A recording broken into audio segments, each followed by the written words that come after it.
مسئله نماز ویتر که با جماعت بخونیم در مسجد ما میتوانیم استاد بعدی در سجده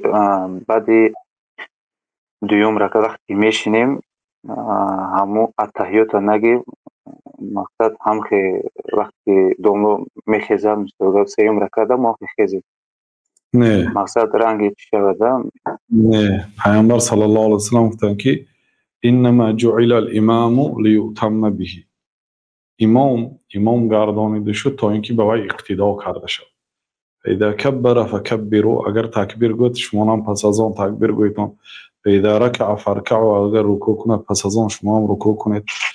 و اذا قال سمع الله لمن حمده فقولوا ربنا لك الحمد وقتی که سمع الله لمن حمده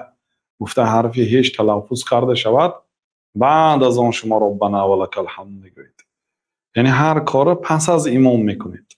امام الله اکبر گفته ری تلفظ کند سون شما آیه تلفظ میکنید چون که پیامبر صلی الله علیه و سلم گفت اذا کبر فکبروا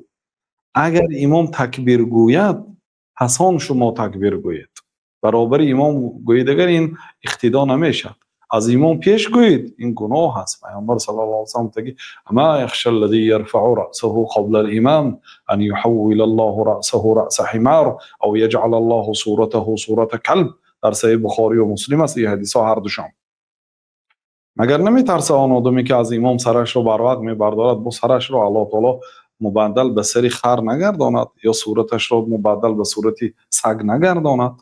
از امام پیش حرکت کردن مطلقا منع است برابر امام حرکت کردن این ممنوع است ما اگر برابر امام حرکت کنیم این نامش امام نمیشد و برابر میشد نامش امام پیشوا او باید هر یک کار اول اجرا کند سپس ما اجرا میکنیم بنابراین پیامبر صلی الله علیه و سلم میگه امام گردانده شد تا اینکه به وی اقتدا کرده شود خب مادامی که اقتدا کرده شد شینید میشینید خیزد میخیزید سلام دهد سلام میدهید یعنی وقتی که وی 2 رکعت خواند شما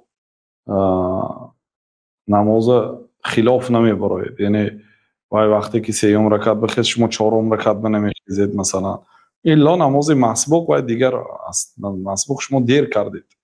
پیامبر صلی الله علیه و آله آیه نماز مسبوق گفتن که فما ادرکتم فصلوا و ما فاتکم فاتموا آن رکعتایی که از دست دادید